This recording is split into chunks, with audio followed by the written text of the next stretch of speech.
seamos honestos. Uno dice Dostoyevski. Que esto viene, ¿de dónde viene el problema? El problema viene de algo que yo le desrecomiendo fuertemente a la gente, que es que la idea de el ser culto, ¿no? Partiendo de esta idea de que no sé si existe actualmente, pero siempre hubo una perceptiva argentina asociada a cierto progreso social que debía ser acompañado de unos conocimientos enciclopédicos que pasaban por la literatura, sobre todo, también por la filosofía, pero sobre todo por el manejo de la literatura. Entonces se proponían sin ningún interés en leer Crimen y Castigo. Uno puede leer Crimen y Castigo sin ningún interés, o el Ulises de Joyce. O sea, esa idea de que se parte de que hay una serie de lecturas obligatorias que hay que recorrer títulos para haber llegado a algún lugar que no se sabe muy bien en qué consiste, pero que yo les puedo asegurar que no vale nada ese lugar, ¿no? La idea de la cultura. Entonces la idea de cultura usted agarra, lee un poco Borges, lee un poco Kafka, con enorme esfuerzo, porque digo, esto es lo que marco. Si le gusta, perfecto, pero la gente lo hace, que quiere hacerlo para ser solamente rotulada como culta y separarse de ese temor proverbial argentino que es la barbarie. Si uno solamente lo hace por esa pretensión, es aburridísimo. Y se está haciendo más un daño que un beneficio. Entonces, esto es lo esencial, ¿no? Uno, si le interesa la literatura, tarde o temprano va a dar con Dostoyevski, con Kafka, con Joyce, con el que sea, con Gombrowicz. Y si no le gusta, no pasa nada. No se sienta obligado a que le gusta la literatura o uno es nada, es un ente sin ningún tipo de determinación. No es eso, no es así. Eso para el que quiere ser culto. Porque yo el otro día, en una de mis tardes pesimistas, o sea, todas las tardes.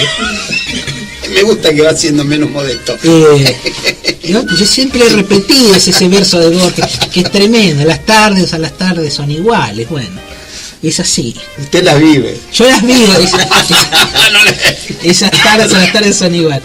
Entonces, en una de esas tardes, tan equivalentes a cualquier otra, yo decía, pero caramba, ¿no? Me he pasado la vida primero leyendo literatura, después cursando la carrera de filosofía, me interesé en aprender la lengua francesa, el alemán no tanto, a tanto no llegué, la lengua francesa, la lengua inglesa, y bueno, y ahora soy un intelectual, ¿no? Me pasé la vida queriendo ser un intelectual, y hoy más o menos, porque ¿no? La gente te otorga ese rótulo, es un intelectual, qué sé yo, se dedica a esto, y me doy cuenta que el término no vale nada. Y que llegás a un lugar que no tiene, que es un lugar totalmente solitario, porque las otras personas que, por demagogia probablemente, son intelectuales, ya no quieren ser intelectuales, la gente no sé, he trabajado toda mi vida por integrar una clase a la cual nadie quiere pertenecer, incluso, a la cual nadie quiere pertenecer, porque mis colegas filósofos o tienen la petulancia de decirse directamente a secas filósofos, me imagino. O son escritores, pero nadie quiere ser intelectual. Suena como una especie de esnovismo francés. Pasa que es muy difícil de sostener. Porque uno a priori cuando alguien es un intelectual, hay inmediatamente hay como un reclamo de determinado nivel de conciencia, de inteligencia y de análisis crítico. Entonces hay que sostener ese rótulo. Usted ha dado en la clave. Si ser un intelectual es estar siempre a la altura de un conjunto de expectativas ajenas que uno nunca sabe muy bien en qué consisten. Pero es decir, estar en no se sabe dónde. Estar en conocer desde todas las dinastías de los emperadores egipcios a los últimos rudimentos de la física cuántica. Pero yo creo que no, que el intelectual, por lo menos el concepto que yo tengo de alguien que a mi juicio es un intelectual o sería un intelectual, es aquel que con toda la información que puede llegar a tener es capaz de elaborar un pensamiento crítico de determinada situación. Si no puede elaborar ese pensamiento crítico, no es ningún intelectual, por más que tenga toda la información que tenga. No alcanza con la información. Te está siendo muy generoso. El intelectual no elabora nada. Bueno. Si elabora algo, ya es un filósofo. Si inventa un concepto, como decía Deleuze, ya es un filósofo. El intelectual no elabora nada, porque usted fíjese en los programas de opinión. Pues los programas de opinión, por los programas políticos, han dejado de llevar políticos, porque como ya los políticos no pueden sostener dos frases, dos ideas, dos frases.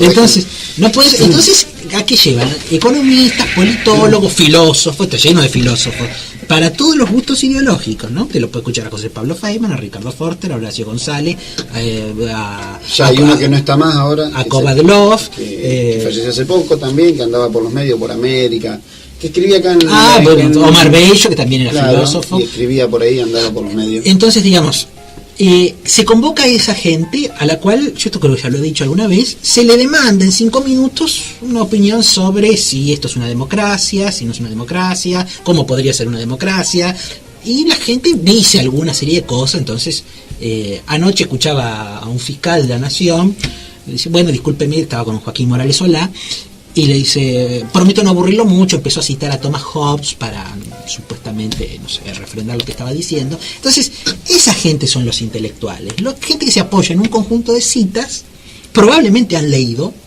bastante, pero lo único que recuerdan de eso son citas, pueden relacionar autores, tal vez, y no le pida mucho más al intelectual. ¿No cree que de todas maneras, no genera como un interés de la gente a querer esforzarse un poquito a pensar en algo? Depende, porque creo que el intelectual no invita a pensar, el intelectual invita a ser admirado.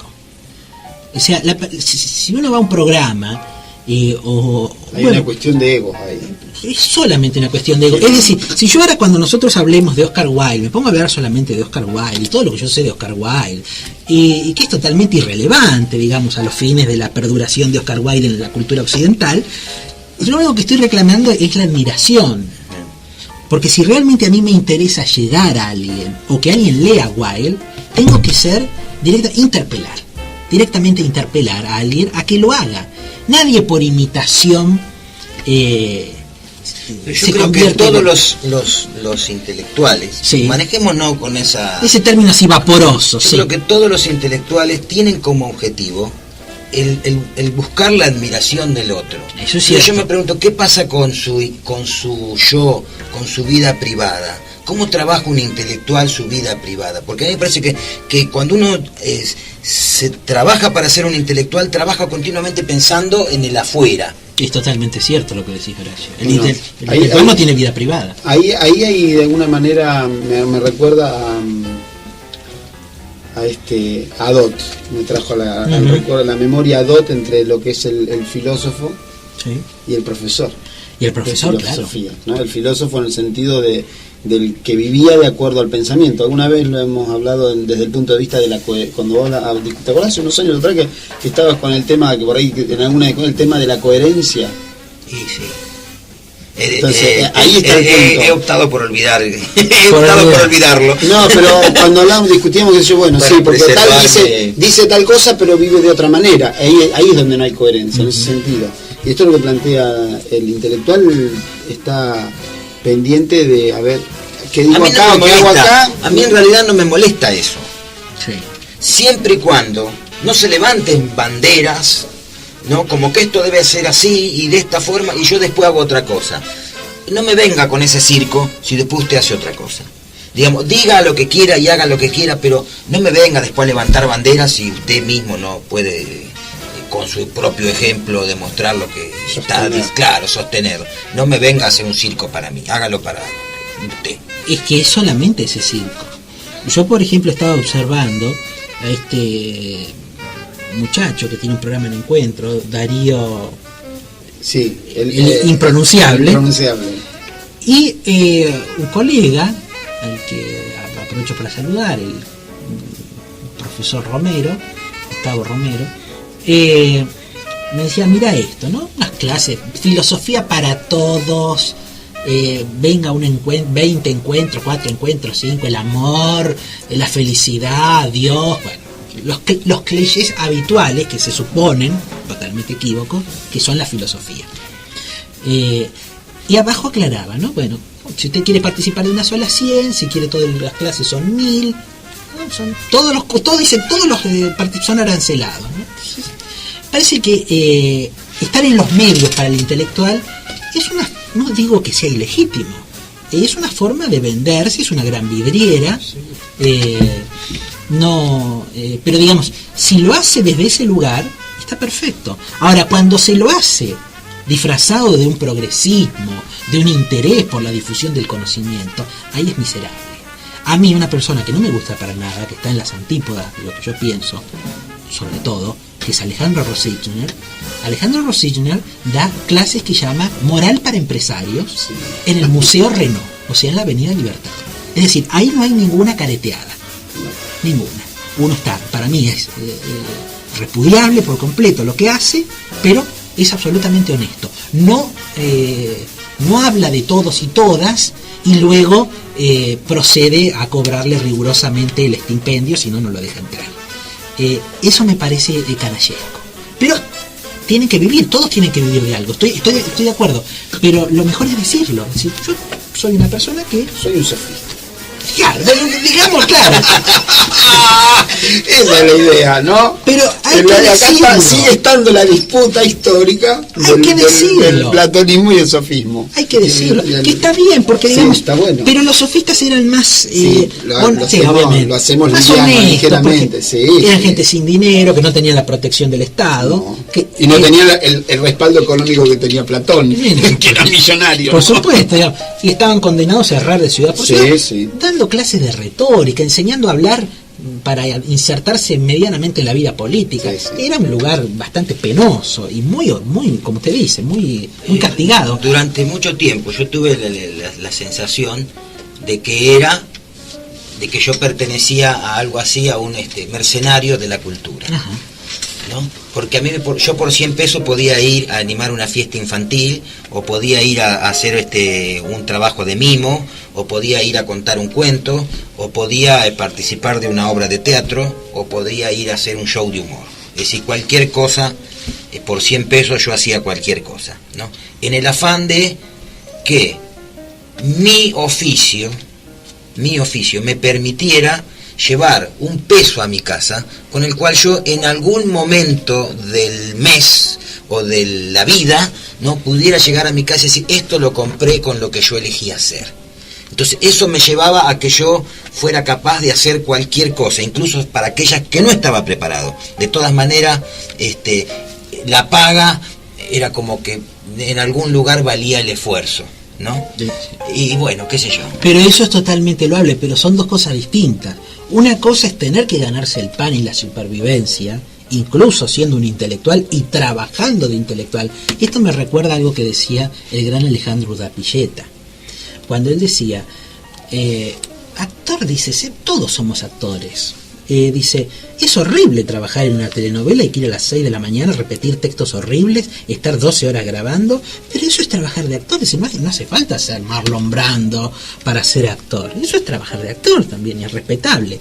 Lo que yo digo es la gente que tiene asegurada todas sus condiciones básicas y mucho más también, y ya va por otra cosa, ¿no? Por ejemplo, Beatriz Arlo no tiene ninguna necesidad, como no la debe tener José Pablo Feynman, ni Ricardo Forster, ni Horacio González, ni Santiago Kovadlov, ninguno de ellos, no tienen la necesidad de ir a tener una columna en perfil. Eligen tener una columna en perfil porque tienen una determinada intencionalidad de mostrarse, de ser elogiados, ser criticados. Hay gente que quiere ser más odiada que amada, o otros quieren ser más amados que odiados, pero digamos, yo me refiero a esa gente que ya tiene un lugar determinado y que va por otra cosa que no me parece que es muy noble, que es solamente la admiración. No, el que está obligado a la supervivencia tiene todo mi respeto y mi absoluta comprensión, sea un intelectual, sea un artista, sea lo que fuere, tiene que ganarse el sustento. A mí me choca la gente que ya teniendo que para mí son muy pocas, porque no se olvide que yo soy un estoico, o sea, cuando usted tiene 2 o 3 cosas, tiene casa, tiene comida, y hoy debe ser una conexión a internet, la tercera cosa fundamental. Me parece que internet primero, bueno, después lo demás. Una vez que están esas 3 cosas satisfechas, me parece que uno ahí tiene que empezar a ser auténtico y obrar en consecuencia con lo que piensa. Si ya ahí poster dice, no, ahora me falta esto, pero eso sí, cuando ya tenga esto, después yo voy a decir lo que pienso. Uno nunca llega a decirlo. Si sigue esperando por algo más de lo que ya tiene para después luego decir lo que piensa, nunca va a decir lo que piensa. Es muy difícil recuperar el rumbo cuando uno lo ha perdido en algún momento. Sí. Es tan trabajoso como fue al principio antes de haberlo encontrado. Sí. Volver a esa línea de dignidad, ¿no? Donde uno, más allá de los logros que pueda tener en la sociedad en que se encuentra, en el medio en que se encuentra, la relación propia con su hacer, esa dignidad, decir, bueno, no me importa, yo con esto es lo que yo quiero hacer, esto es lo que yo puedo ofrecer, esto es lo que yo creo que a mí me nace, me sale, es propio mío, esto es lo que yo puedo ofrecer. ¿Qué valor tiene? Bueno, no, a lo mejor no sé, no estoy muy seguro, ¿no? ¿Qué valor social, artístico? No lo sé, pero esto es lo que yo soy, esto es lo que es mi reflejo.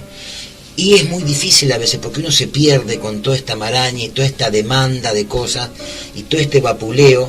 A veces nuestros propios compañeros, nuestros propios